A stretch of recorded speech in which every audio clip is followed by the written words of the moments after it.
तक क्या प्रयास है? सबसे पहले तो आपका बहुत बहुत धन्यवाद।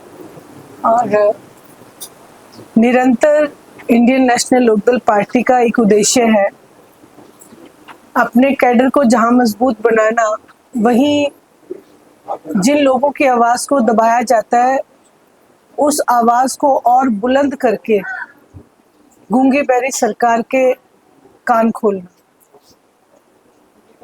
जहां तक आज की मीटिंग का प्रश्न है, तो इंडियन नेशनल लोकदल अपनी महिला इकाई को मजबूती से तैयार कर रही है। पहले हमने 22 जिला अध्यक्ष सजग की हैं, अब हम हल्के की तरफ निकले हैं। शीघ्र ही आपको हर हल्के की अध्यक्षा का नाम, साथ में जो हमने प्रदेश कार्यकारिणी बनाई उनके नाम विधिवत रूप से इंडियन नेशनल लोकदल पार्टी आपको देगी। और वहीं महिला शक्ति एक नए आयाम से, नए तरीके से उनका स्वाभिमान बढ़ाने के लिए, उनका मनोबल बढ़ाने के लिए महिला शक्ति को मजबूत बनाया जाएगा। लेकिन इस तरह से जेजेपी ने प्रदेश तक में खासकर जमीन तलाशने की कोशिश की जा रही है, क्या होता है कमजोर होते जा रही है इस वजह से? देखिए, जहां तक आपने जेजेपी का सवाल किया, तो हरियाणा प्रदेश में से ही जमीन उनके खिसक चुकी है।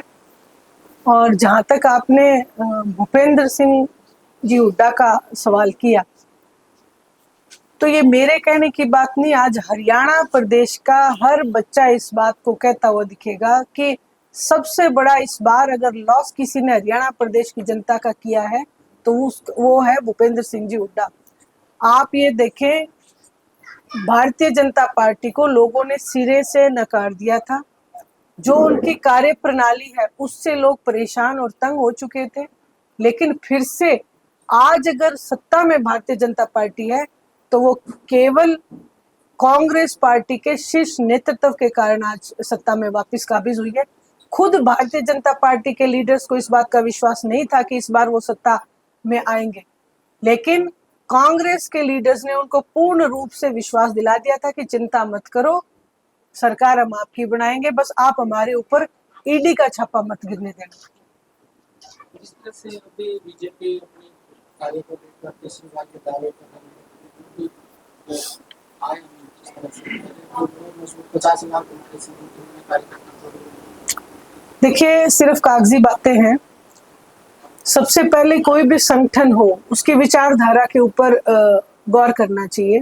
भारतीय जनता पार्टी की विचारधारा आज मौजूदा हालात में केवल एक ही बात दर्शाती है कि वो महिला शक्ति को बहुत मैं कहूँगी कमजोर, और उनको आत्मा के ऊपर जो है निरंतर भारतीय जनता पार्टी के लीडर जो है कुठाराघात कर रहे हैं। आज बड़े से बड़े जो इनके लीडर्स हैं उनके ऊपर संगीन इल्जाम जो है साबित होते जा रहे हैं। कैमरे के सामने आके महिलाएं रोती दिखेंगी। प्रदेश अध्यक्ष के ऊपर, बीजेपी के अभी एक और एमपी के ऊपर, और उसके बाद उससे भी बड़ी बात, आज अगर हरियाणा प्रदेश नहीं पूरे हिंदुस्तान की महिलाओं की आत्मा आहत है।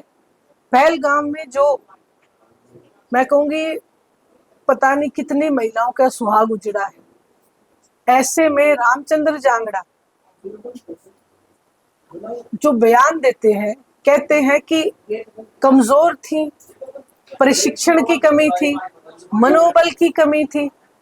एक महिला जिसका सुहाग उसकी आंख के सामने गोलियों से भून दिया जाए और फिर भारतीय जनता पार्टी के लीडर उनके आंसू पोंछने की बजाय उन्हीं के ऊपर जो सवाल लगा रहे हैं, उन्हीं के ऊपर सवाल उठा रहे हैं, उन्हीं के मनोबल को कम बता रहे हैं, तो ये बहुत ही, मैं कहूंगी कि मैं इसकी निंदा करती हूँ, घोर निंदा करती हूँ।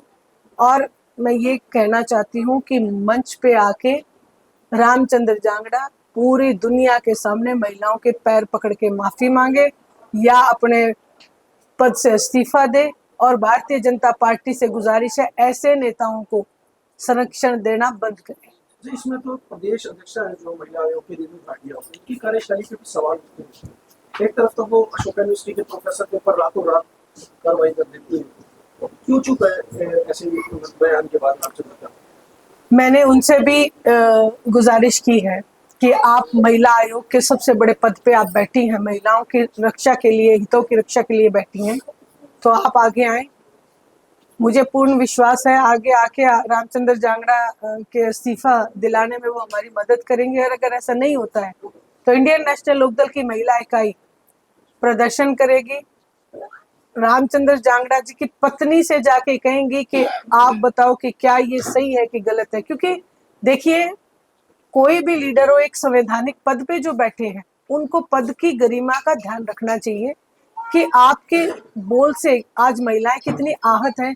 मात्र केवल मीडिया में आके और माफी मांगने से काम नहीं चलेगा, सार्वजनिक रूप से पैर पकड़ के माफी मांगनी। लेकिन जिस तरह से बीजेपी के नेता के बाद एक बयान बोले से करते हुए जो उसको वो कह रहे थे कोई इस तरह के बयान से उनका पार्ट निश्चित बयान है। पर कल मोदी जी ने भी कहा ऐसे बयान देने से बचे। उन्होंने देखो बयान देने से बचे, लेकिन अगर बयान दे दिया, जब उनको उस पद की गरिमा का ख्याल नहीं है तो एक्शन क्यों नहीं। जैसे कि आपने कहा कि छोटे छोटे कार्यकर्ताओं के ऊपर तो बड़े एक्शन ले दिए जाते हैं, लेकिन क्या वो एमपी है इसलिए उनको ये खुली छूट है कि जब जी में आए वो बोल दे और फिर वो माफी मांग ले। आपको याद कराना चाहूंगी, किसान आंदोलन में भी रामचंद्र जांगड़ा ने एक बहुत ही अभद्र बयान दिया था जिसकी भी हमने निंदा की थी, लेकिन आज फिर से वो दे रहे। ऐसी बात तो है नहीं कि वो बच्चे हैं। अच्छा, कल मुख्यमंत्री रोहतक आ रहे हैं, आज आप आई हैं, और नफे सिंह राठी जी की जो जांच है उसका क्या रहा, कितने संतुष्ट हैं? प्रदेश में फायरिंग भी हो रही है, तो क्या कुछ मांग रहे हैं? कल मुख्यमंत्री क्या रहे हैं? कानून व्यवस्था का जनाजा निकला हुआ है। मुख्यमंत्री चाहे कहीं पे भी जाएं, लेकिन आज मुख्यमंत्री की हालात एक कठपुतली से ज्यादा मैं नहीं कहूंगी, क्योंकि ये एक सेंटर की कठपुतली बन के रह गए हैं। हरियाणा प्रदेश के हकों के लिए, हितों के लिए ये कुछ नहीं कर पा रहे हैं और ना कुछ करेंगे।